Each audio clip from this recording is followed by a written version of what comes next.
আসসালামু আলাইকুম এভরিওয়ান। ব্যতিক্রম পাঠশালার পক্ষ থেকে সকলকে স্বাগতম। আমরা বৃত্ত অধ্যায়টা পড়তেছিলাম এইচএসসি 26 ব্যাচে। সো গত ক্লাসে আমাদের বৃত্ত অধ্যায়টা শেষ হয়ে গেছে, বাট সময় স্বল্পতার কারণে বৃত্তের ছোট্ট একটা টপিক আমরা বাদ রেখে দিয়েছিলাম আর কি। স্পর্শকের দৈর্ঘ্য নির্ণয়, এই পার্টটা থেকে বিভিন্ন সময় বোর্ডে নানা রকম প্রশ্ন আসছে, এডমিশনের প্রশ্ন আসছে। সো এই পার্টটা বাদ থেকে গেছিল এবং আমি এই পার্টটা আপনাদেরকে ভিডিও আকারে দিতে চাইছিলাম। তো তারই নিমিত্তে আজকের এই ভিডিওটা। আমরা স্পর্শকের দৈর্ঘ্য নির্ণয় করতে চাচ্ছি। সো ফার্স্ট অফ অল আমরা বৃত্তের দুই রকম সমীকরণ দেখতেছিলাম। একটা হচ্ছে x minus h whole square plus y minus k whole square equals to r square, যেখানে এইচ কমা কে হচ্ছে একটা বৃত্তের কেন্দ্র এবং আর হচ্ছে ওই বৃত্তের ব্যাসার্ধ। এবং এখানে এক্স ওয়াই কি? এক্স ওয়াই হচ্ছে এই যে আমরা বৃত্তটা কল্পনা করতেছি, এই বৃত্তের সঞ্চার পথের উপরস্থ যে কোনো চলমান বিন্দুর স্থানাঙ্ক। আর একটা সমীকরণ আমরা দেখতেছিলাম x square plus Y square plus 2gx plus 2fy plus c equal 0। এখানে এক্স ওয়াই হচ্ছে ওই বৃত্তের চলমান বিন্দুটা এবং মাইনাস জি কমা মাইনাস এফ হচ্ছে বৃত্তটার কেন্দ্র। সো আমরা এখন এই বৃত্তের বহিস্থ কোনো একটা বিন্দু থেকে ওই বৃত্তের উপর অঙ্কিত স্পর্শকের দৈর্ঘ্যটা নির্ণয় করতে চাচ্ছি। ফার্স্ট অফ অল এইরকম একটা সমীকরণ আমাদের দেওয়া থাকতে পারে x square plus Y square equals to a square. এখানে এ মিনস মূলত আর বা ব্যাসার্ধ। এই বৃত্তের বহিস্থ একটা বিন্দু হচ্ছে x one comma y one. এই বিন্দুটা হতে অঙ্কিত স্পর্শকের দৈর্ঘ্য আমাদেরকে নির্ণয় করতে হবে। সো স্পর্শকের দৈর্ঘ্য নির্ণয় করার প্রথম কন্ডিশন হচ্ছে এই যে সমীকরণটা আছে, সমীকরণের সবগুলা চলককে আমরা একদিকে নিয়ে আসবো। সো কিরকম আসতেছে? X square plus Y square minus এ স্কোয়ার ইকুয়াল 0।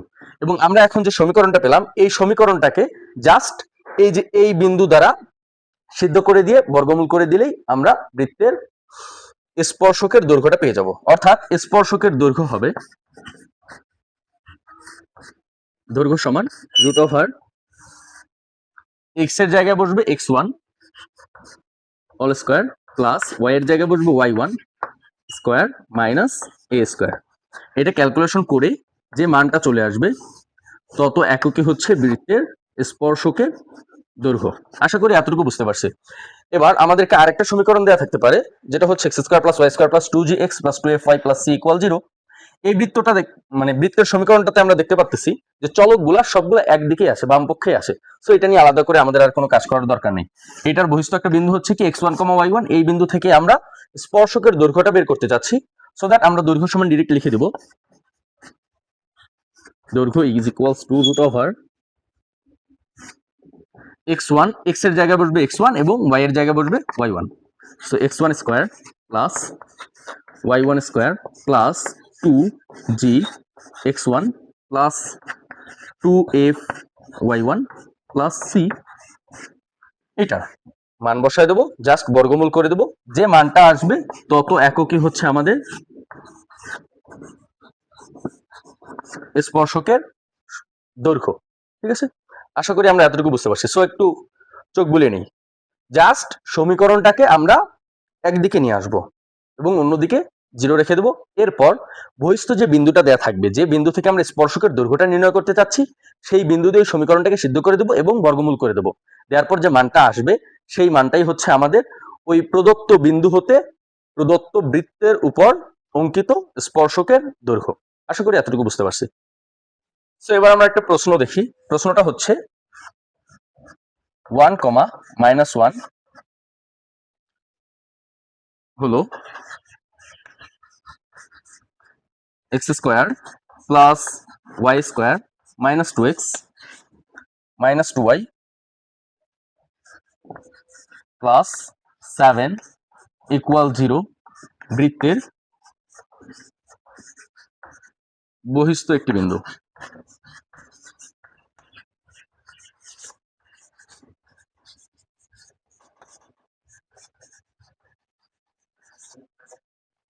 বিন্দুটি হতে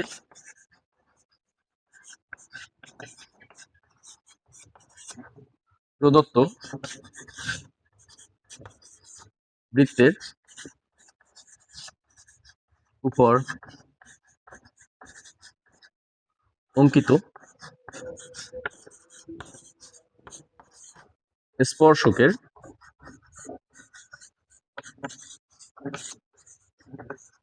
দৈর্ঘ্য নির্ণয় করো।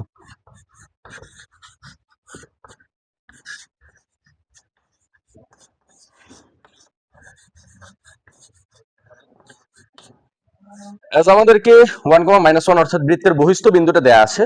তো আমাদের প্রথম কাজ হচ্ছে বৃত্তের প্রত্যেকটা পদকে একদিকে নিয়ে আসা সমীকরণ হতে। সো প্রদত্ত সমীকরণেই দেখা যাচ্ছে বৃত্তের প্রত্যেকটা পদকে একদিকে দেয়া আছে, এক পক্ষে দেয়া আছে। সো আমাদের আর কোনো কাজ নেই, একটাই কাজ, সেটা হচ্ছে এই বিন্দু দিয়ে ওই সমীকরণটাকে সিদ্ধ করে দিয়ে বর্গমূল করে দেব। সো দৈর্ঘ্য বা লেন্থ আসবে কি, L = √, x এর জায়গায় বসবে 1 এবং y এর জায়গায় বসবে -1। So 1 square plus -1 square minus 2 into 1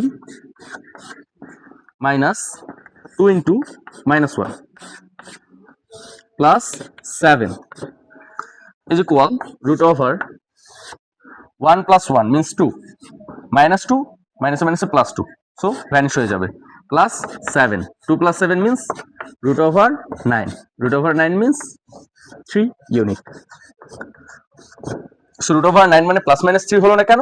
কারণ আমরা একটা দৈর্ঘ্য নির্ণয় করতেছি, এন্ড আমরা জানি দৈর্ঘ্য কখনোই ঋণাত্মক হতে পারে না, তাই নেগেটিভ মানটা আমরা বর্জন করতেছি এখান থেকে। আশা করি বুঝতে পারছি। এবং আমাদের আরেকটা টপিক বাদ ছিল, সেটা হচ্ছে স্পর্শকের সমীকরণ নির্ণয়। সো গত ক্লাসের আগের ক্লাসের শেষের অংশে আমি ওই অংশটা দেখাই দিছিলাম। যারা যারা উপস্থিত ছিলেন না, ওই ক্লাসে যারা উপস্থিত ছিল তাদের খাতা থেকে সুন্দর করে দেখে নেব।